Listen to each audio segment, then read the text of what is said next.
electronic banking di Bank Mandiri, yaitu produk e-commerce gitu ya. Jadi nanti mungkin 1 jam ke depan aku akan kita akan discuss kali ya. Aku akan sharing terkait apa itu e-commerce, saat ini e-commerce itu seperti apa di market itu seperti apa. Aku yakin teman-teman yang masih muda-muda ini pasti udah ngeh lah apa itu e-commerce gitu ya secara umum. Cuman mungkin detailnya seperti apa, bisnisnya seperti apa gitu. Nanti itu yang mungkin aku akan coba sharing dengan teman-teman sekalian gitu.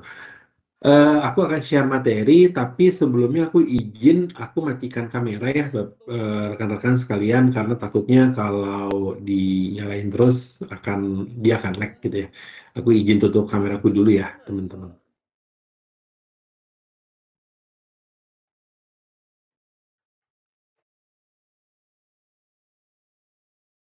Udah kelihatan ya? Udah kali ya. Kalau ada yang belum kelihatan terus slide-nya belum gerak, mohon langsung dikasih tahu ya, teman-teman. Biar nanti aku coba bisa benerin langsung. Oke, jadi hari ini ada beberapa materi terkait transaction banking gitu yang akan di-share oleh aku sama teman rekan-rekan aku nanti setelah ini gitu. Aku kebetulan yang pertama handle terkait e-commerce untuk hari ini, materi terkait e-commerce. Nanti nextnya ada beberapa materi berikut, ada tentang edisi, ada tentang kris, ada tentang API gitu. Pokoknya produk-produk perbankan yang kekinian lah gitu. Jadi mungkin kalau zaman dulu produk perbankan nggak beda jauh dari giro, tabungan, deposito gitu ya. Cuman makin ke sini ternyata produk perbankan itu makin macam-macam gitu. Jadi memang trennya seperti itu gitu. Nah, di Bank Mandiri sendiri sebetulnya ada unit-unit khusus yang handle terkait dengan itu tadi, produk-produk digital gitu. Salah satunya adalah di tempat kami di transaction banking. Nah, mungkin sebelum cerita banyak kenapa ada digital banking gitu ya, aku mau mundur sedikit ke background-nya terkait behavior yang terjadi pada masa yang kita sebut sebetulnya new normal gitu ya. Jadi memang sebelum 2019 memang sudah banyak perubahan yang terjadi eh, di mana di dunia kerja, di dunia pendidikan, khususnya di dunia perbankan. Tapi kita tahu sejak tahun 2019, 2020 itu ada satu perubahan yang sangat signifikan bagi semua industri sebetulnya, bagi masyarakat pada umumnya gitu ya, yang menyebabkan akhirnya terjadi pergeseran new normal gitu. Nah, kita bisa lihat di sini ada banyak segmen-segmen yang akhirnya terdampak dengan adanya new behavior ini gitu ya. Jadi seperti misalnya jika sebelumnya orang itu nggak masalah transaksi misalnya menggunakan uang tunai gitu ya. Nah sekarang orang itu prefer menggunakan teknologi yang touchless gitu. Ya, ada beberapa alasan kenapa orang menggunakan teknologi touchless.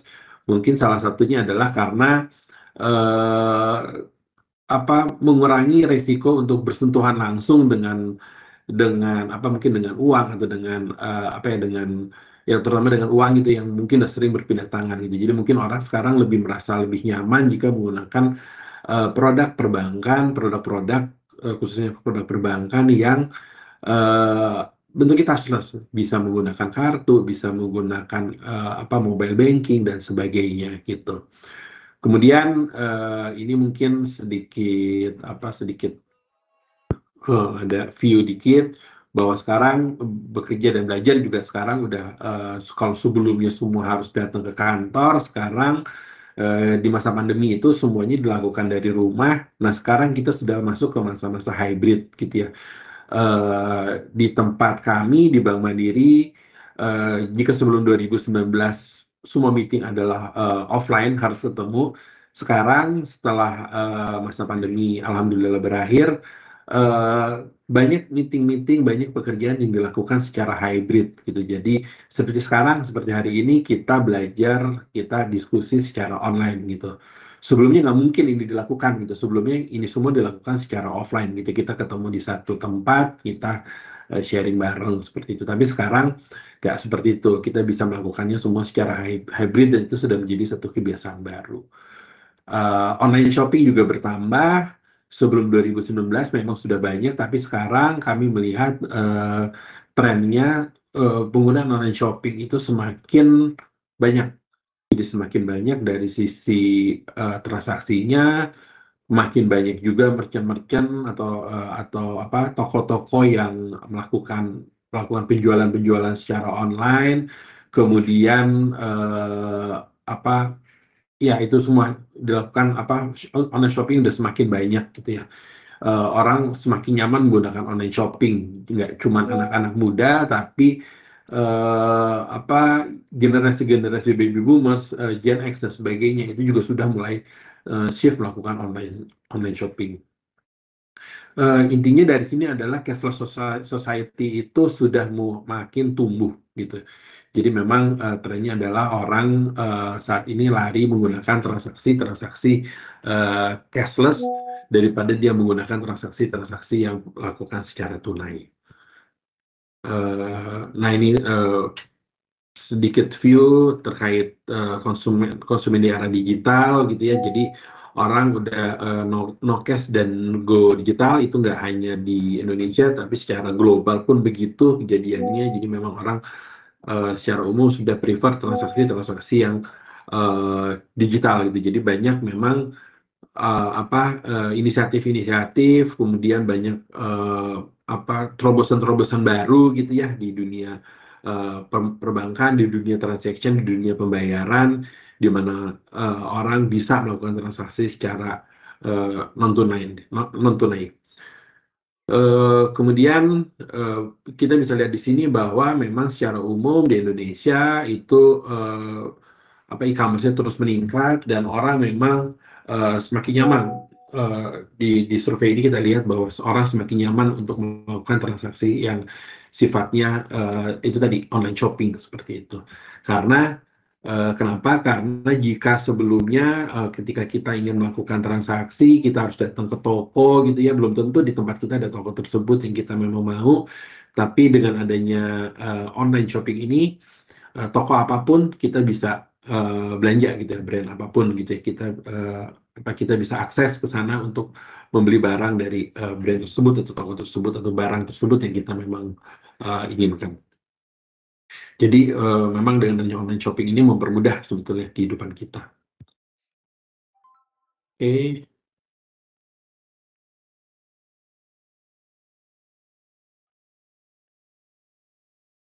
Nah, ini adalah kalau kita lihat sekarang trennya di Indonesia, di masyarakat kita adalah ini, kurang lebih seperti ini gitu.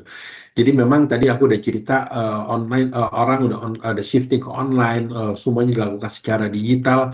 Kalau kita lihat di sini, kalau kita pikir dari slide ini, memang semua aspek kehidupan kita itu semua sudah dilakukan secara secara digital. Jadi kita lihat ini mungkin beberapa brand sudah nggak ada gitu ya. Cuman ketika kita mau nginep, kita akan coba ke Airbnb gitu. Ketika kita mau belanja, ada beberapa merchant online merchant yang market share gitu ya, marketplace yang menyediakan layanan-layanan online transaction gitu untuk melakukan supaya kita bisa belanja. Ada Tokped, Bukalapak, dan ada macam-macam lah. Di situ ada Lazada, kemudian ada OLX dan sebagainya. Hiburan, ada Spotify, ada HBO, ada Netflix. Kemudian untuk media sosial gitu ada Facebook, Twitter lambangnya udah ganti, udah nggak burung sekarang. Ada WhatsApp, sekarang yang baru ada TikTok gitu ya. Jadi memang transaksi digital ini sudah sangat masuk ke dalam kehidupan kita gitu. Ketika kita mau jalan, kita ada dulu ada Uber, di Uber masih ada di luar, cuman sekarang di Indonesia sudah nggak ada, cuman ada Gokar, ada Gojek, ada Grab dan sebagainya. Untuk transaksi juga kita mau investment, semua bisa dilakukan secara mobile gitu. Jadi memang kehidupan kita itu sudah sangat terdampak dengan perkembangan dari dunia digital. Dan Kalau kita lihat internet penetrasi di Indonesia itu juga semakin meningkat gitu. Jadi kalau di 2017 mungkin hanya 143 juta user internet, di 2023 angkanya sekitar 233 juta atau sekitar 77% dari jumlah penduduk Indonesia itu memiliki akses ke dalam internet gitu. Itu jumlahnya akan terus meningkat menjadi 269 juta di tahun 2028. Forecast-nya seperti itu. Dan trennya juga kita bisa lihat bahwa sosial media user juga semakin meningkat gitu ya. Jadi 60% penduduk Indonesia itu memiliki paling nggak satu sosial media gitu ya. Jadi memang apa angkanya itu terus naik. Lebih dari setengah penduduk Indonesia itu memiliki akses ke sosial media. Mungkin yang 40%-nya adalah yang mungkin balita atau mungkin memang generasi-generasi yang memang nggak pernah menggunakan sosial media gitu. Nah, cellular mobile connection itu 128% gitu. Jadi lebih banyak orang punya akses ke internet dibandingin jumlah penduduk Indonesia gitu. Karena saat ini kita tahu banyak orang yang memiliki mungkin lebih dari satu mobile phone atau handphone gitu ya, yang langsung nyambung ke internet gitu. Jadi memang mobile connection itu semakin meningkat. Nah, kita melihat ini adalah suatu potensi untuk perbankan yang bisa kita kembangkan gitu. Jadi ini adalah suatu potensi yang kami dari Bank Mandiri melihat ini bisa nih kita kerjasama atau bisa kita kembangkan untuk mengembangkan transaksi-transaksi digital.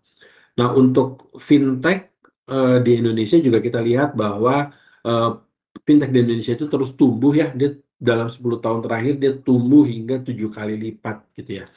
Jadi ada beberapa jenis fintech di Indonesia, cuman yang besar adalah yang lending dan payment gitu. Sementara yang lain itu ada insurance, kemudian lending dan payment tadi saya udah sempat sebut. Lending itu sekitar 36%, payment itu adalah 33%, sisanya ada wealth dan ada others gitu ya. Jadi memang eh, fintech ini bisa sangat berdampak ke ke kehidupan kita gitu ya. Jadi baik untuk kita mencari insurance atau kita melakukan pembayaran atau melakukan pinjaman gitu ya, yang peer to peer lending seperti itu, atau kita juga bisa melakukan investasi gitu. Itu semua adalah bagian dari fintech market yang ada di Indonesia. Nah, kalau dari sisi payment kita bisa lihat bahwa 63 juta lebih ada e-wallet users di Indonesia gitu. Kemudian kemungkinan tumbuh sampai 2025 itu 26%. Untuk pinjaman juga begitu, jadi P2P borrower itu juga akan terus naik 50%, kemungkinan tumbuh di tahun 2000, terus dari 18 ke tahun 2016 sampai ke tahun 2022. Begitu juga dengan wealth, jadi fintech yang digunakan untuk melakukan investasi itu juga terus naik gitu. Jadi kebetulan kita baru ada data yang tahun 2022, jika sebelumnya retail investor itu adalah 9M, kemudian naik menjadi 56% sampai tahun nanti akhir tahun 2022. Nah, untuk lending ini memang peningkatannya cukup tinggi.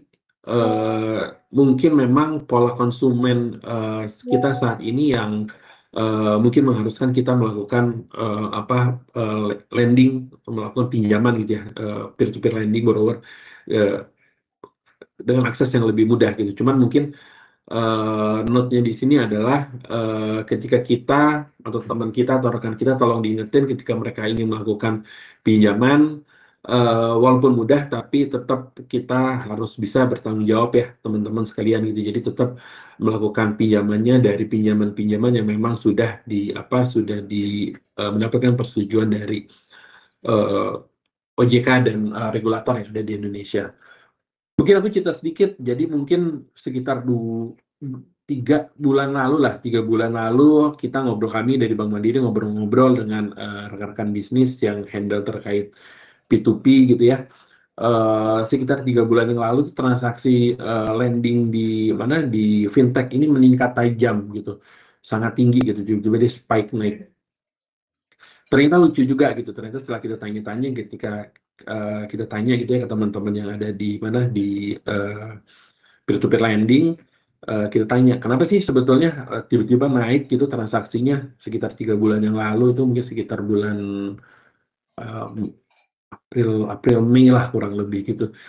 Ternyata banyak yang melakukan pinjaman karena mereka mau beli tiket konser. Jadi kita tahu 3 bulan yang lalu tuh Coldplay dan Taylor Swift mereka jualan tiket konser ya, baik yang di Indonesia ataupun yang di negara tetangga. Itu lucu, ternyata banyak orang yang membeli tiket itu mereka mereka kontak P2P lending dulu nih, P2P borrower gitu ternyata. Jadi ya gitu, jadi intermezzo aja. Jadi ternyata ketika ada pembelian seperti itu, P2P borrower ini naik gitu transaksinya gitu. Dan kita juga baru tahu, dan ternyata ya ternyata mungkin pola kita hidup di masyarakat sekarang sudah seperti itu gitu ya. Sebetulnya nggak masalah sih selama kita bertanggung jawab dan kita bisa mengembalikan apa yang kita pinjam gitu ya. Nah, untuk payment juga e-wallet user itu terus naik. Kita dari Bank Mandiri juga melihat bahwa yang tadi aku bilang yang tetap paling besar adalah lending dan payment.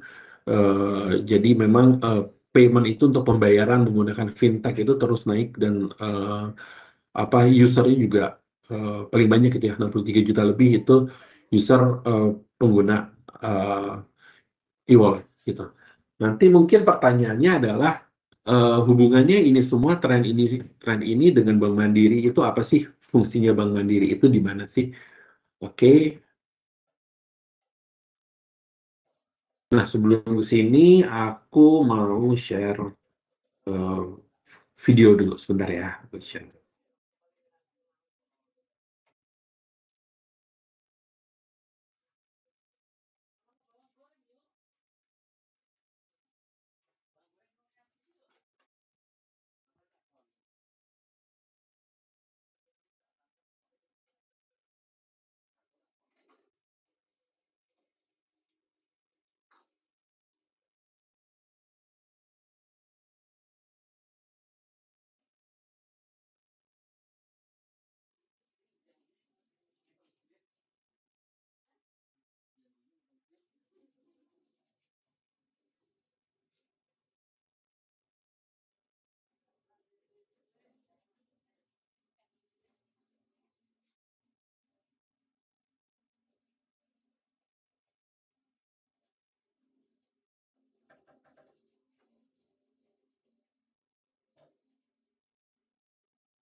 Oke, jadi mungkin itu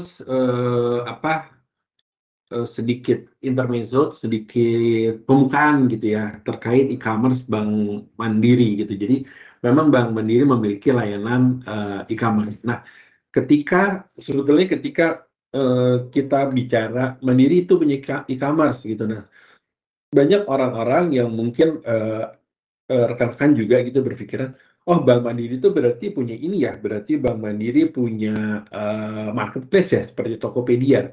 Berarti Bank Mandiri itu punya apa? Punya jualan ya, seperti apa Lazada atau seperti Shopee.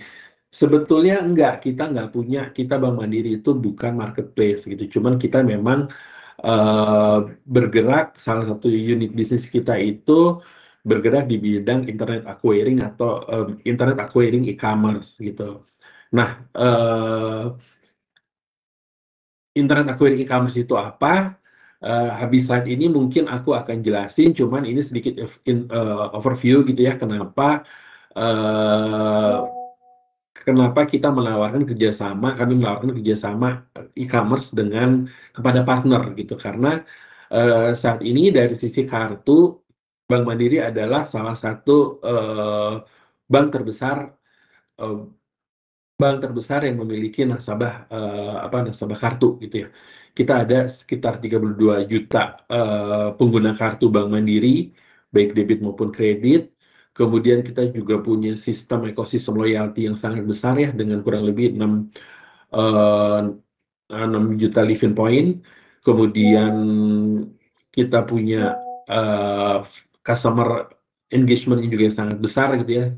Ini based on surveinya dari Nielsen.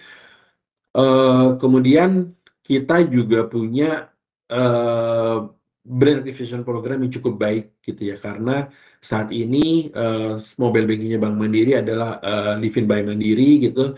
Penggunanya sudah 16 juta user register lebih gitu, dan itu bisa digunakan sebagai salah satu brand activation program gitu.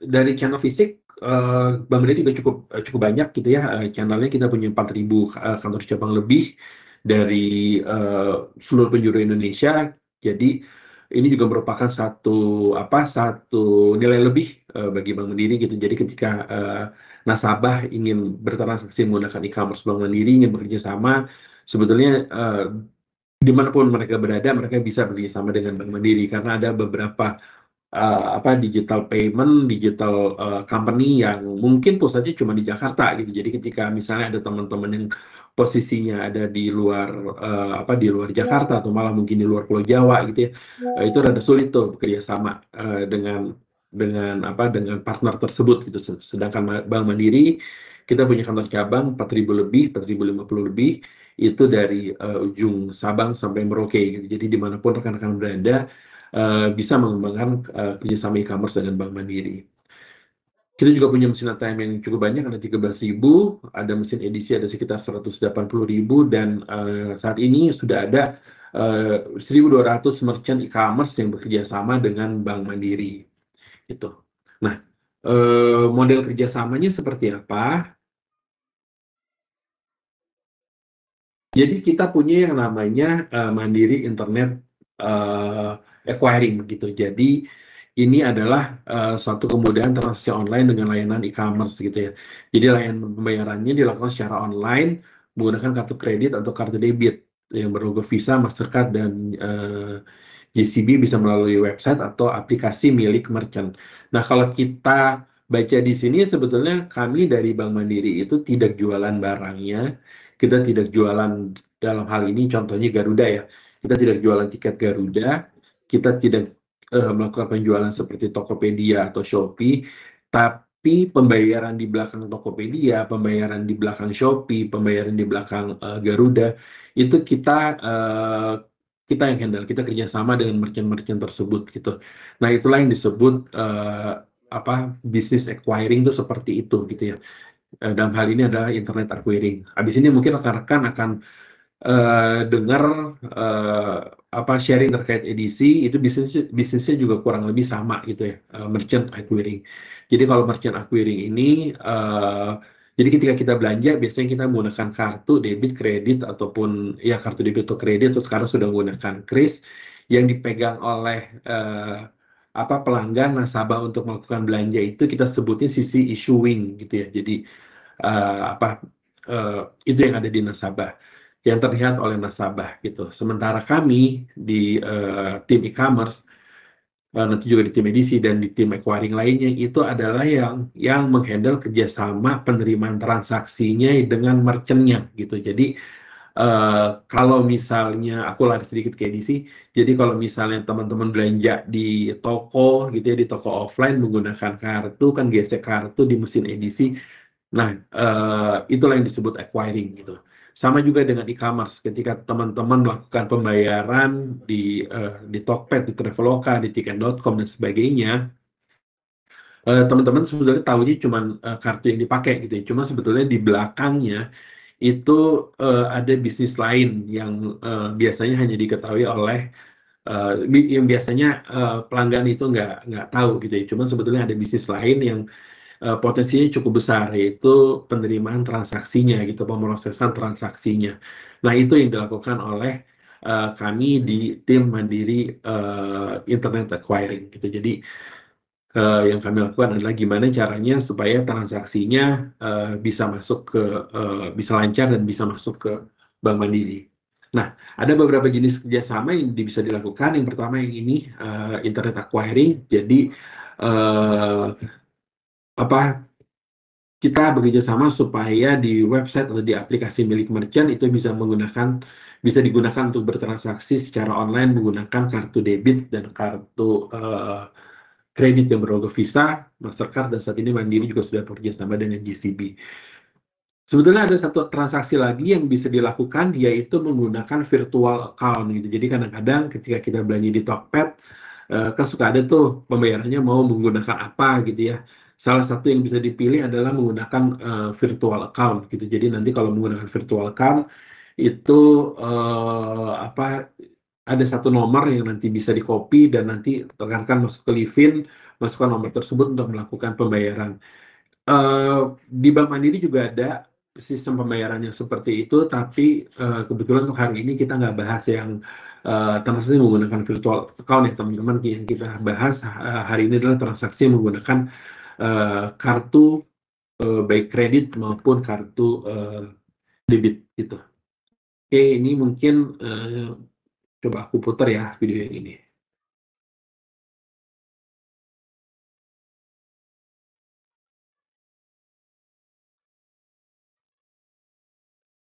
Nah, ini contoh ketika kita mau melakukan booking di salah satu hotel. Di sini contohnya di Alila Solo.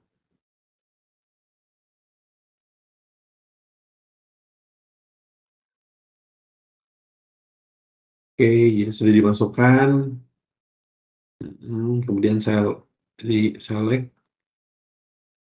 dia akan masukkan nama dan sebagainya.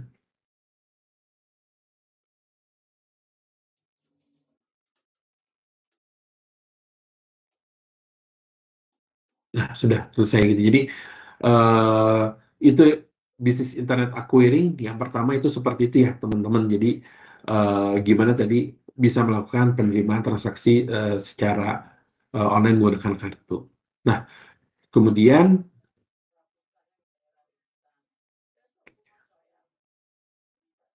gimana kalau ternyata ada nasabah yang sebetulnya dia pengen bisa menerima penerimaan transaksi menggunakan secara online, tapi dia nggak punya website gitu ya. Itu bisa rekan-rekan sekalian, kita ada yang namanya layanan payment link gitu.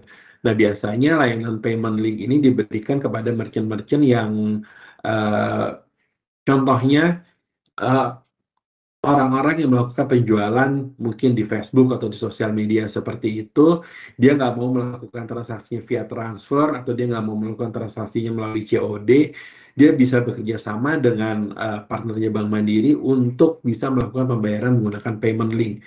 Jadi ketika membeli barang, mereka sudah mau melakukan pembelian barang, mereka tinggal kasih satu link, nanti bisa diakses oleh si nasabah tersebut, di mana nanti nasabah tersebut akan di-guide, akan dituntun gitu ya untuk masuk ke satu website di mana bisa melakukan pembayaran secara online gitu. Jadi yang memanage pembayarannya itu biasanya ada di salah satu partner kami yang namanya Payment Gateway gitu ya, nanti mereka yang akan melakukan pemrosesan. Again, sekali lagi, walaupun transaksinya dilakukan di Payment Gateway, tapi transaksi di belakangnya itu kerjasamanya dengan Bank Mandiri. Nah, contohnya ini kayaknya ada satu video lagi, coba putar. Nah, jadi kalau belum punya website, bisa menggunakan payment link, ini bisa menggunakan pembayaran bermacam-macam, kartu. Jadi contohnya dengan NicePay ya kerjasamanya.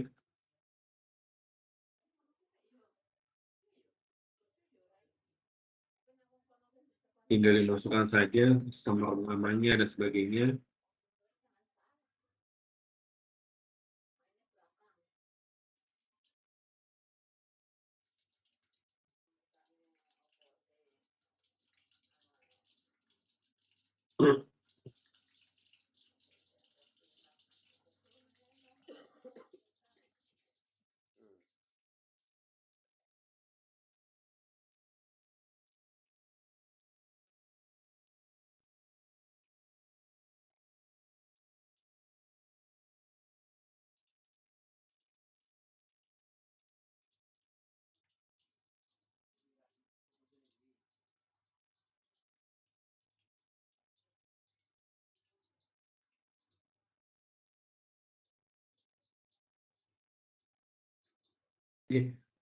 Tadi video dari NicePay salah satu partner kami, tapi untuk payment link ini kita nggak hanya bekerjasama dengan NicePay, tapi juga dengan PG-PG lainnya. Teman-teman tadi cuma salah satu contoh videonya saja.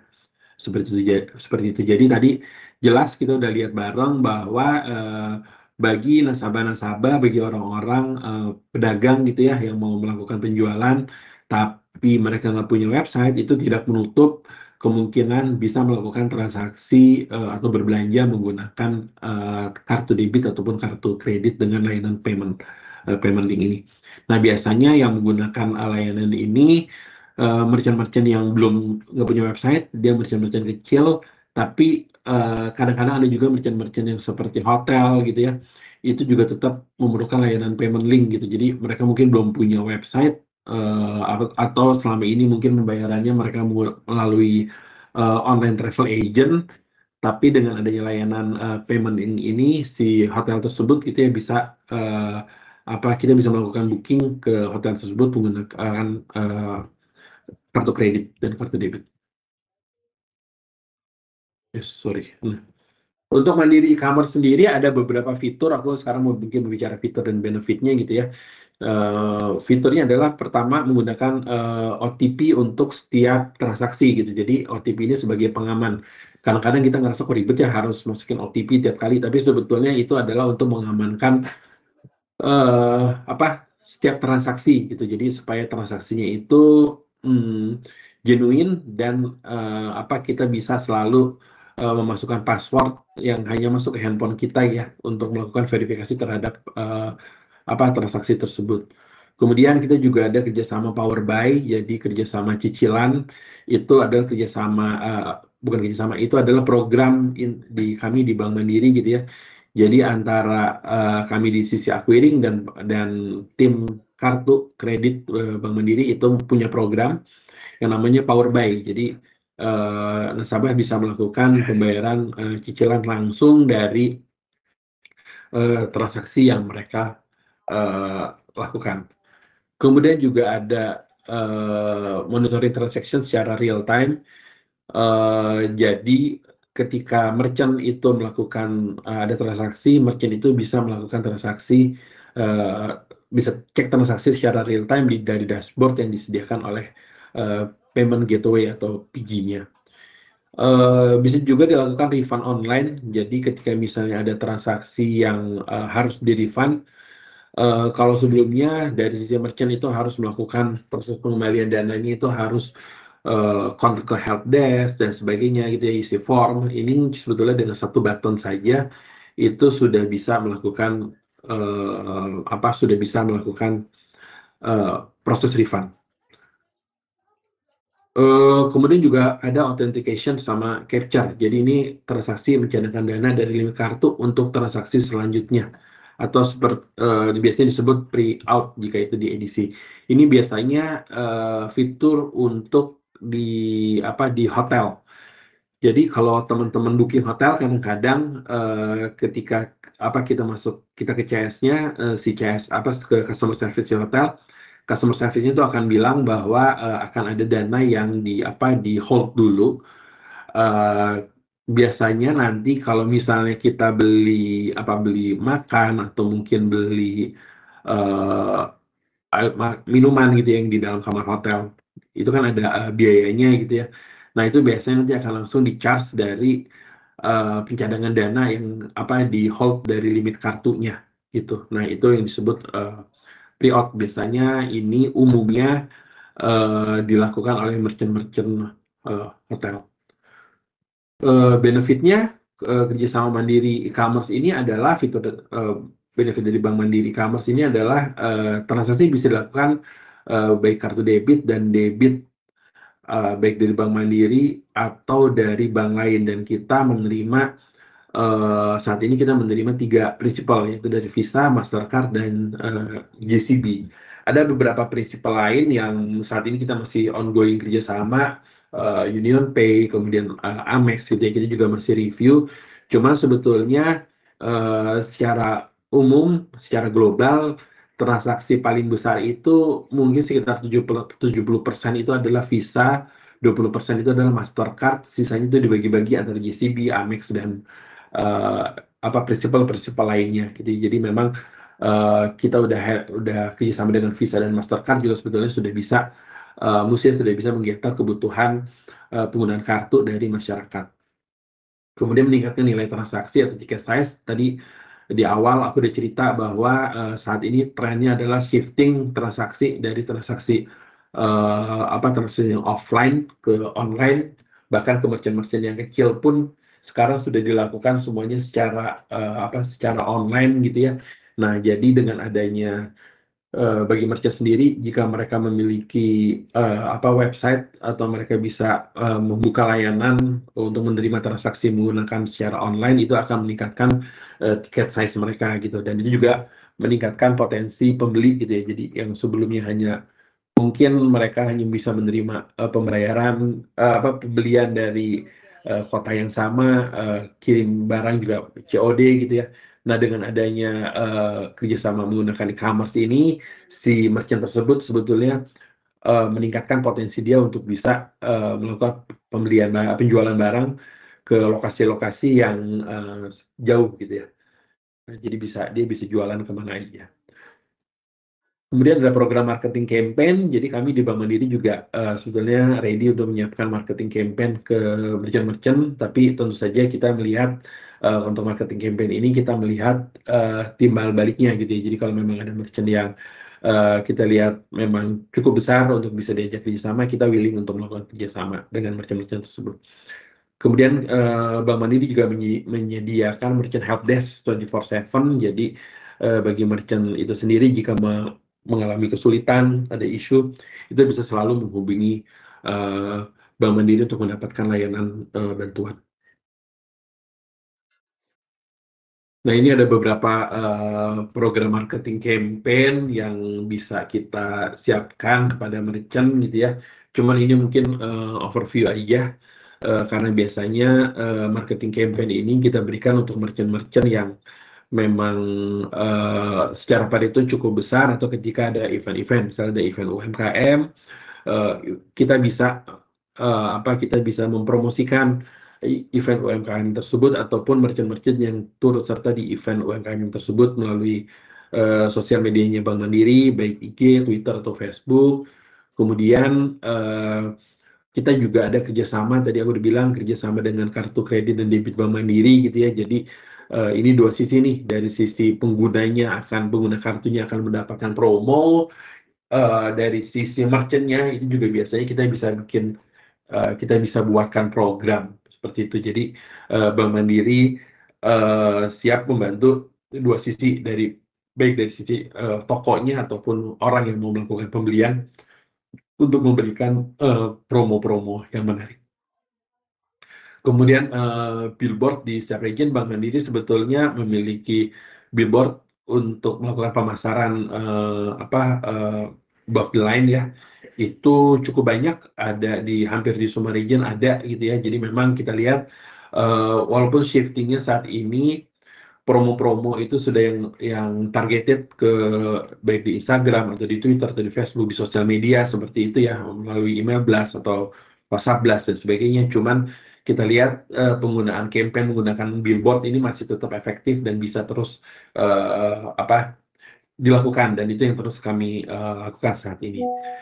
Nah, ada satu lagi, nanti mungkin di sesi siang ada temen ada rekanku yang sharing terkait Livin, khusus yang Livin suka gitu ya. Jadi salah satu produk mobile banking Bank Mandiri adalah produk mobile banking Bank Mandiri adalah Livin by Mandiri, di mana ada fitur suka gitu ya, Livin suka. Nanti di fitur tersebut kita bisa melakukan penjualan, bisa juga melakukan promo-promo gitu ya di Livin Suka tersebut.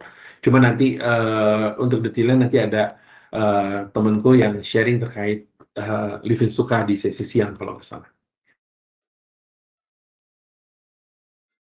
Oke, ini mungkin sedikit teknis gitu ya, cuman memang ada beberapa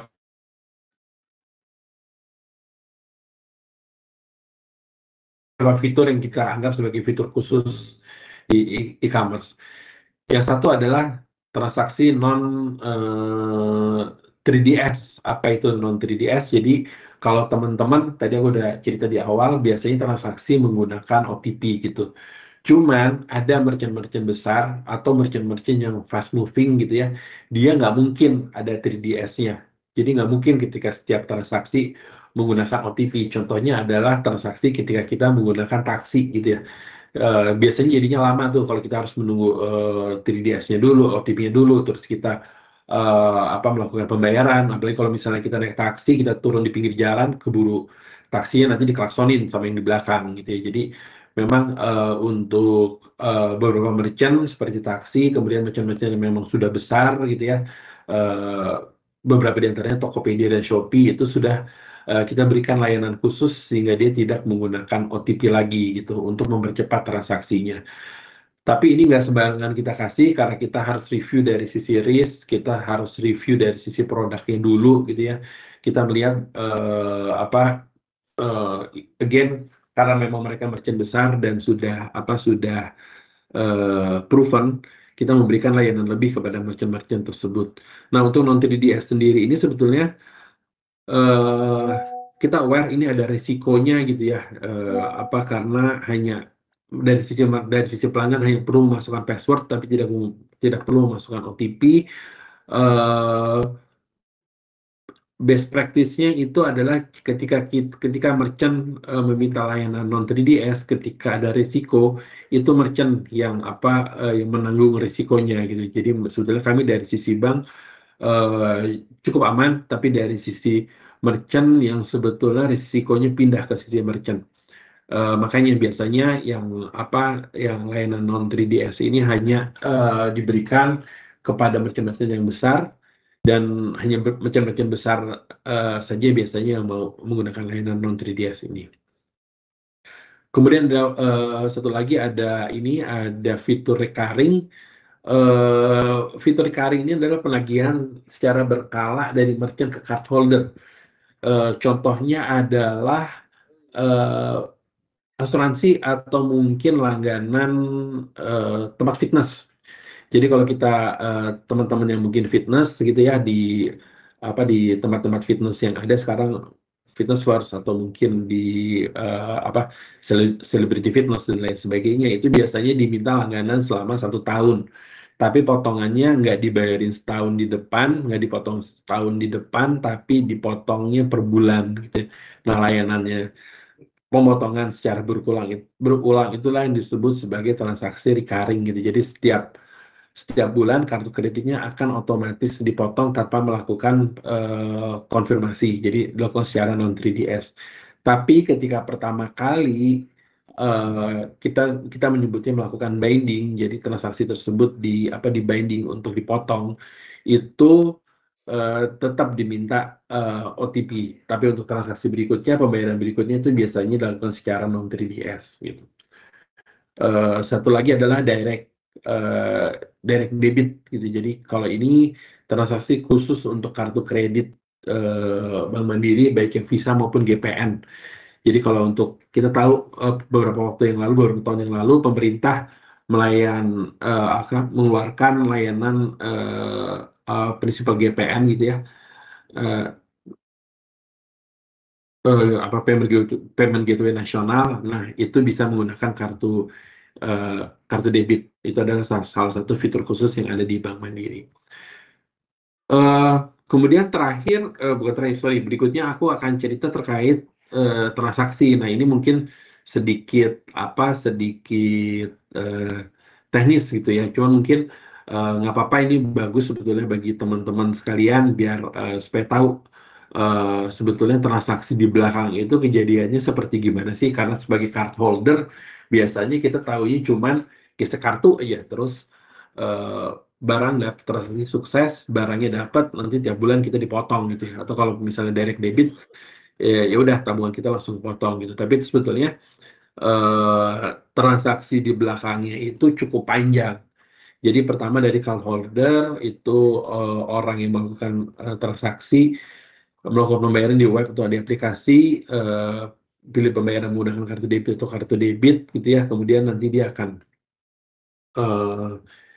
input beberapa hal yang memang diperlukan, misalnya nomor kartu atau CVV dan lain sebagainya. Kemudian sebentar, paper dulu deh. Oke, ini satu ya. Kemudian dia akan melakukan pembelian di mana, di merchant dalam hal ini di website atau di aplikasi milik merchant gitu ya. Nah, nanti merchant akan memproses transaksi tersebut ke payment gateway. Payment gateway itu apa? Nanti aku mungkin cerita di belakang setelah ini. Nanti akan ada satu institusi lagi, satu company lagi yang melakukan pemrosesan transaksi kartu. Nah, dari sini dia nanti akan lihat si payment gateway-nya, atau kita menyebutnya PG gitu ya. Transaksinya itu ke principal yang mana, ke Visa kah, atau ke Mastercard kah, atau ke UOB, JCB dan lain sebagainya. Nanti dia akan cek ke Visa untuk memberitahu Visa ini ada pengguna kartu kalian yang akan melakukan transaksi gitu ya. Nanti dari Visa dia akan kirim instruksi kepada issuing bank. Issuing bank itu adalah bank yang mengeluarkan kartu tersebut gitu ya. Jadi kalau kita lihat kartu kredit Mandiri atau kartu kredit bank apapun, biasanya kan ada tulisan Visa gitu ya. Nah, itu nanti si Visanya dia akan cek, kartu kreditnya ternyata milik Bank Mandiri gitu contohnya. Dia akan cek ke bank tersebut, dan nanti dari bank tersebut dilakukan verifikasi menggunakan OTP kembali ke nasabah nih. Nanti ke cardholdernya memasukkan OTP dan berhasil, dia akan balik lagi ke bank akan bilang kepada Visa, oke, Visa sudah berhasil ya transaksinya. Kemudian nanti si Visa akan sekali lagi bilang ke payment gateway bahwa oke, transaksinya betul, itu genuine, bisa diproses. Nah, nanti dari si payment gateway itu akan melakukan pemrosesannya ke bank acquiring. Dalam hal ini contohnya adalah misalnya Bank Mandiri gitu ya. Jadi nanti akan dilakukan proses ke acquiring. Ketika transaksinya sudah oke, dia akan dari sisi bank ini akan bilang lagi sekali lagi ke issuing bank, oke, itu transaksinya benar sudah berhasil, baru nanti barangnya bisa diambil gitu. Ini kayaknya panjang gitu transaksinya, tapi sebenarnya ini terjadi hanya dalam hitungan detik gitu ya. Jadi dalam hitungan detik kalau rekan-rekan melakukan pembayaran di website itu sebenarnya prosesnya sepanjang ini gitu. Cuman kalau di website sendiri itu cepat gitu ya, hitungannya detik atau menit. Oke, nextnya. Nah, Bank Mandiri itu terintegrasi dengan 8 payment gateway gitu. Dari tadi aku cerita bolak-balik payment gateway gitu. Payment gateway itu apa sih sebetulnya? Jadi kami di bank itu kami di bank itu adalah satu perusahaan, satu company yang bergerak di bidang keuangan gitu ya. Jadi kami bukan perusahaan teknologi. Jadi kita nggak boleh secara aturan, secara rule perbankan itu nggak boleh melakukan proses uh, proses teknikal transaksi seperti itu. Jadi Jadi kita butuh bantuan dari teman-teman payment gateway untuk melakukan uh, proses transaksi di belakang e-commerce ini, gitu ya. Jadi itu tadi dia menghubungi Visa, dia yang menghubungi merchant, itu dilakukan oleh payment gateway. Nah, kenapa payment gateway? Karena dia bisa menerima transaksi lainnya selain kartu, dan dia juga bisa menyediakan sistem untuk meminimalisir transaksi fraud gitu, atau FTS. Nah, jadi memang teman-teman PG ini membantu kita juga untuk mengamankan dan juga untuk memproses transaksi yang yang dilakukan oleh nasabah gitu ya, oleh merchant. Ada cukup banyak payment gateway yang ada di Indonesia, cuman yang besar kurang lebih ada 8 ini gitu ya, ada Doku, Sendit, Mitrans, NicePay, Infinitium, SP, Redot Payment, dan MTI atau Mitra Transaksi Indonesia. Nah, MTI ini adalah salah satu anak perusahaan Bank Mandiri gitu ya. Jadi Bank Mandiri memiliki anak perusahaan yang memang bergerak di bidang membantu melakukan proses e-commerce ini gitu ya, sebagai payment gateway. Cukup banyak sudah merchant-merchant yang bergabung dengan Bank Mandiri untuk bekerjasama e-commerce. Jadi kalau kita lihat di sini, tadi aku sempat sebut di awal ada kurang lebih 1.200 merchant yang sudah bekerjasama dengan Bank Mandiri. Saat ini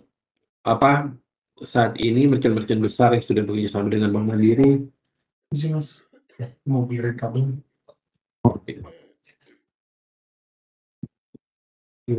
Saat ini merchant-merchant yang besar yang sudah bekerjasama dengan Bank Mandiri yang top merchantnya sudah kerjasama dengan Bank Mandiri, ada Tokped, ada Shopee, kemudian ada Blibli, Traveloka, Bukalapak, kemudian merchant-merchant yang kayak IKEA, Garuda, AirAsia, itu sudah sudah bekerjasama dengan Bank Mandiri untuk penerimaan e-commerce-nya gitu. Jadi Bank Mandiri cukup serius untuk melakukan kerjasama e-commerce ini gitu.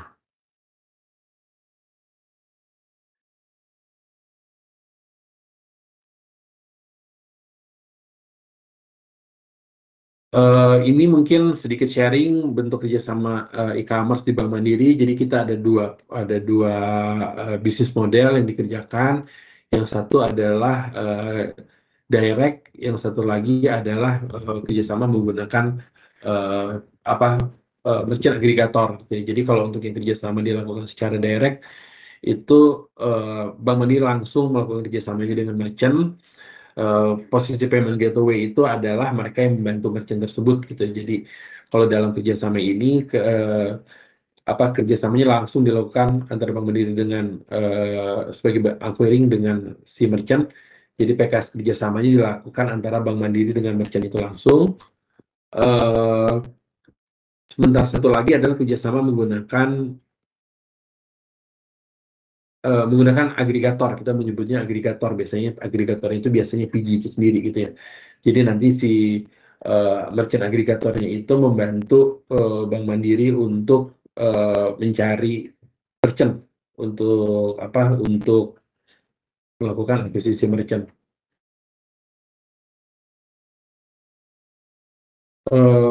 Kenapa kita melakukan model kerjasama ini? Karena memang ada beberapa merchant yang kami di Bank Mandiri sebagai bank biasanya RAC-nya itu lebih rigid dibandingkan PG gitu ya. Jadi memang ada beberapa merchant, contohnya merchant perorangan, merchant luar negeri itu yang dari sisi bank memang tidak bisa bekerja sama langsung dengan kami, dengan bank, tapi kita bisa memfasilitasi itu dengan membuat mereka bekerja sama dengan PG, di mana nanti dengan merchant agregator, di mana nanti merchant agregatornya itu yang akan bekerja sama dengan Bank Mandiri. Jadi sebetulnya kalau di sini yang ingin aku sharing adalah bentuk kerjasama e-commerce Bank Mandiri dengan merchant itu sudah sangat banyak, sudah sangat besar, luas gitu ya. Jadi kami di Bank Mandiri bisa mengaccept, boleh bilang bisa mengaccept hampir semua bisnis model yang dibutuhkan oleh merchant itu sendiri gitu, dan juga kita bisa menerima merchant-merchant apa saja yang mau bekerja sama e-commerce.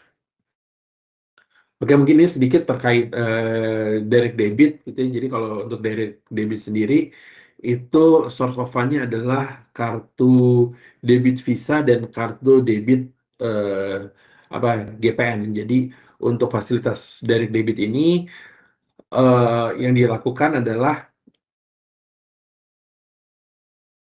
untuk seamless transaction untuk bersihkan pembayaran dengan one step payment tanpa berpindah dari aplikasi channel lain gitu ya. Jadi ini contohnya yang dilakukan, aku langsung contoh aja, misalnya top up di GoPay atau top up di OVO gitu ya, atau di top up di fintech, di wallet gitu. Nah ini bisa dilakukan bisa dilakukan menggunakan kerjasama direct debit gitu, atau misalnya melakukan pembayaran insurance misalnya, atau menggunakan pembayaran taksi gitu ya. Jadi salah satu source of fund yang bisa digunakan itu adalah kartu debit. Jadi nggak cuma hanya kartu kredit, tapi juga bisa menggunakan kartu debit. Kurang lebih sama, dia secure transaction menggunakan OTP, eh, terus dia nggak perlu melakukan pindah-pindah ke aplikasi atau ke channel lain. Jadi kalau misalnya menggunakan VA, biasanya itu perlu pindah ke channel lain tuh. Ketika sudah mendapatkan virtual account dari si merchant-nya, kita harus pindah ke mobile banking kita untuk melakukan pembayaran. Tapi kalau untuk direct debit ini, karena dia sudah di binding, dia nggak perlu lagi melakukan pindah-pindah channel seperti itu. Oke, ini aku skip. Nah, ini mungkin sedikit cerita kriteria bisnis yang bisa kita akuisisi gitu ya. Kalau yang secara langsung, dia berbadan hukum, dia sudah aktif minimal 6 bulan, memiliki website, eh, usahanya harus sesuai hukum yang berlaku. Tapi jika tidak masuk ke kriteria bisnis ini, merchant bisa melakukan kerjasama melalui merchant agregator gitu. Jadi misalnya ada pedagang yang ingin melakukan kerjasama e-commerce dengan Bank Mandiri, tapi dia tidak berbadan hukum, misalnya dia perorangan atau dia merchant baru, dia bisa menghubungi merchant agregator untuk mulai bekerja sama e-commerce dengan Bank Mandiri. Ya ini rangkuman dari yang tadi sebetulnya. Jadi memang untuk merchant sendiri itu baik yang perorangan ataupun badan usaha, dia punya website ataupun dia nggak punya website, itu bisa again dia bisa uh, tetap membuka layanan e-commerce gitu ya bagi nasabahnya masing-masing. Ini mungkin dokumen persyaratan, aku nggak banyak cerita di sini. Intinya sebetulnya sama aja gitu ya, harus isi form aplikasi, kemudian ada beberapa dokumen yang harus dikumpulkan. Kita dari Bank Mandiri sebetulnya SLA-nya pengajuan e-commerce cukup cepat, itu sekitar 7 hari kerja sudah bisa on board. Tapi 7 hari kerja ini setelah dokumen lengkap. Nah ini mungkin cerita sedikit. Tadi aku cerita secara umum sebetulnya Bank Mandiri membuka kesempatan bagi siapa aja untuk mulai kerjasama e-commerce dengan Bank Mandiri, kecuali ada beberapa yang nggak diperbolehkan. Misalnya adalah menjual barang dengan konten yang negatif. Eh, sorry sebentar.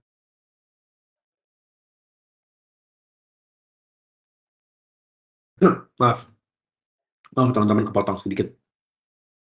Jadi ada barang-barang yang kontennya negatif itu nggak bisa dijual, misalnya untuk judi, pornografi, dan yang memasarkan kekerasan itu dilarang. Kemudian juga barang-barang yang tidak memiliki perizinan gitu ya, obat-obatan, alkohol, kemudian senjata api, bahkan sebetulnya tembakau dan rokok pun itu sebenarnya dilarang gitu ya untuk dilakukan penjualan.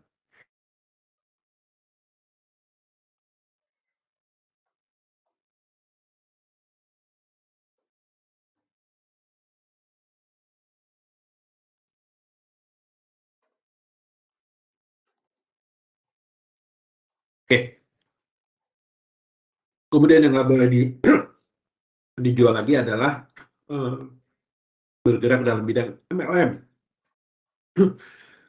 multi level yang sikapnya yang skemanya adalah Ponzi gitu ya. Jadi kalau skema Ponzi ini kan kita tahu biasanya yang diberikan, keuntungan yang diberikan itu adalah dana yang didapat dari nasabah sebelumnya gitu ya. Jadi kita beli barang, tapi nanti juga menjadi anggota, kemudian itu nanti kita akan mendapatkan keuntungan, dijanjikan keuntungan, di mana sebenarnya keuntungannya adalah dari hasil pendaftaran anggota sebelumnya gitu. Nah itu tidak diperbolehkan.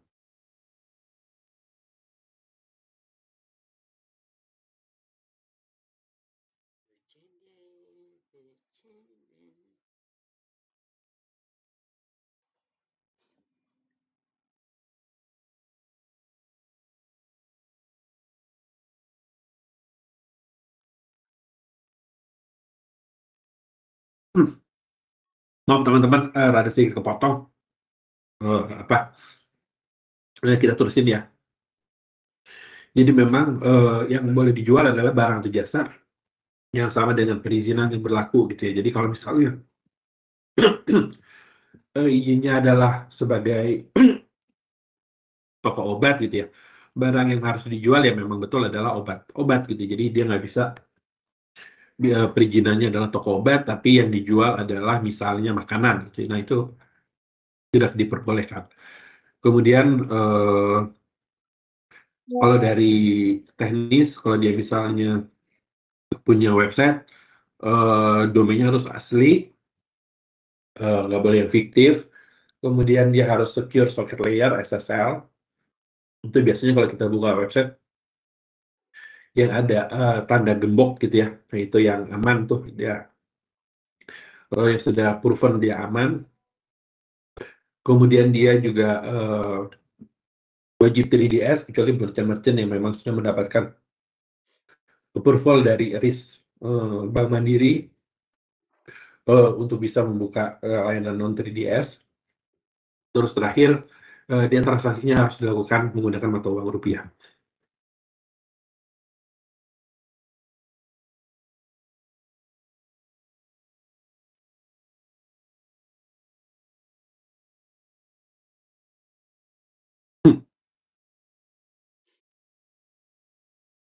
Nah, untuk after sales sendiri mungkin aku cerita sekilas saja. Jadi kita juga punya layanan untuk refund sama chargeback gitu ya. Ini mungkin terlalu teknis. Cuma secara umum kita Bank Mandiri membuka layanan after sales. Jadi ketika misalnya si cardholder itu nggak jadi membeli barang, dia bisa mengajukan refund dan itu bisa diproses melalui layanan yang diberikan oleh Bank Mandiri. Dan satu lagi adalah chargeback gitu. Jadi misalnya kadang-kadang terjadi kejadian si cardholder tidak merasa melakukan transaksi, itu dimungkinkan untuk melakukan mengajukan sanggahan untuk chargeback kepada Bank Mandiri gitu. Jadi memang layanan after sales yang kita berikan juga cukup lengkap. Jadi sebetulnya ketika kita bergerak di bidang jasa, khususnya keuangan ataupun industri jasa secara umum gitu ya, kita nggak hanya bicara terkait gimana kita ngejual, gimana kita memberikan fitur yang dibutuhkan masyarakat, gimana kita gimana kita bisa menarik orang untuk membeli layanan jasa ataupun barang yang kita jual, tapi layanan after sales-nya yang kadang-kadang suka dilupain teman-teman gitu. Jadi kadang-kadang kita cuma fokus di depannya aja, tapi di belakangnya itu kita nggak mikirin. Nah itu sebetulnya sama pentingnya gitu. Jadi ada beberapa menurut pengalaman kami, ada beberapa penyedia layanan jasa perbankan atau penyedia jasa layanan financial teknologi seperti ini yang di depannya bagus. Dia mungkin menawarkan promo yang menarik, dia menawarkan layanan-layanan yang bagus gitu ya di depannya, tapi ternyata di belakangnya after sales-nya itu kurang bagus. Dia nggak refund-nya susah, chargeback-nya susah. Tadi aku udah cerita di awal, kantor pusatnya kantornya cuma ada di kota-kota besar gitu ya.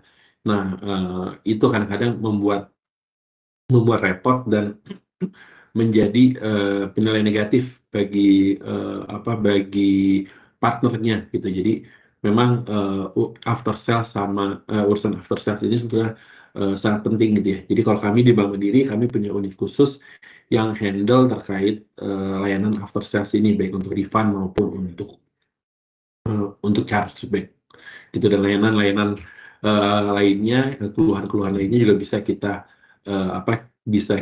handle gitu ya di Bank Mandiri. Oke, mungkin itu aja sharing dari aku terkait Mandiri e-commerce. Jika misalnya teman-teman uh, mungkin punya bisnis kecil-kecilan, atau malah mungkin bisnisnya sudah besar gitu ya, bukan cuma UMKM ataupun bukan UMKM, lebih dari UMKM, dan misalnya memang membutuhkan layanan e-commerce dari Bank Mandiri, monggo bisa langsung kontak Bank Mandiri. Nomornya udah ada, aku udah share di sini gitu ya. Uh, Bisa langsung bekerjasama dengan Bank Mandiri gitu. Ini ada dua, ada Mandiri dan Yoke. Yoke itu adalah MTI, tadi aku cerita, Mitra Transaksi Indonesia adalah salah satu cucu perusahaan Bank Mandiri yang dia menyediakan layanan terkait teknologi. Jadi dari sisi penyediaan payment gateway dan juga merchant aggregator, mereka bisa sediakan. Salah satunya adalah terkait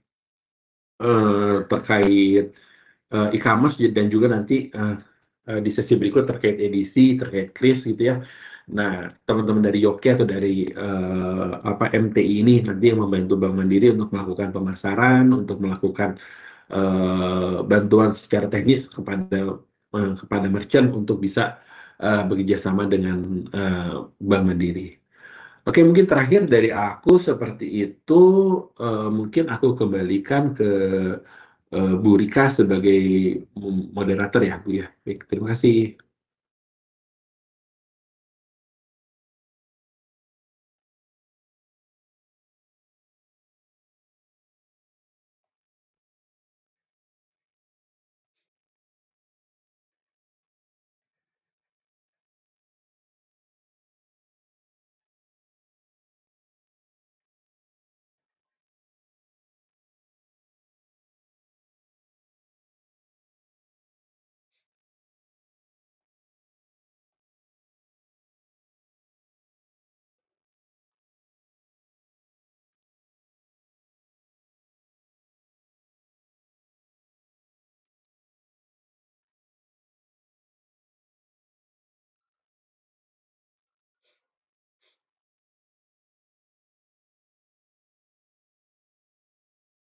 Oke, atau mungkin ketua kelasnya tadi siapa ya?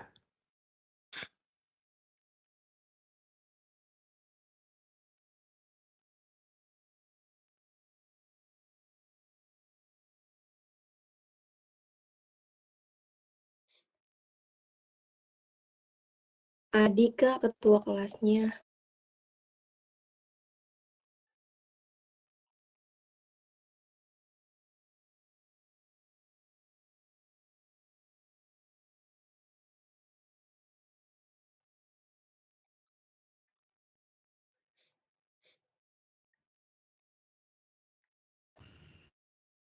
Ya, baik. Mungkin dari aku itu, teman-teman sekalian. Kalau aku lihat di jadwal, next-nya itu 9.30 coffee break ya, kalau nggak salah ya. Iya, betul, Mas. Oke, ini 9.24 mungkin gimana biasanya, langsung coffee break atau nanti join lagi, atau nunggu dari MUG? Biasanya sih bisa langsung coffee break sih, Mas. Nanti jam 10 balik lagi. Oke. Baik, mungkin waktuku juga udah habis, 5 menit lagi habis sih sebetulnya. Ini aja kali ya, aku izin pamit. Kita mungkin coffee break dulu ya teman-teman ya. Nanti jam 10 masuk lagi. Kalau nggak salah, materi berikutnya itu terkait edisi dan kris ya, kalau nggak salah ya. Iya, Mas. Oke. Baik, itu aja ya mungkin dari aku, teman-teman sekalian. Terima kasih atas atas atensinya. Jika ada yang ingin ditanyakan atau ada yang ingin didiskusikan tadi udah ada nomornya ya, yang Hayoke boleh dikontak ke sana atau mungkin di chat kali ya, seperti itu, atau mungkin nanti ditanyakan kepada MUG-nya, diteruskan ke aku juga boleh. Nanti aku akan coba bantu jawab kalau masih ada isu-isu yang ingin ditanyakan. Oke, terakhir dari aku itu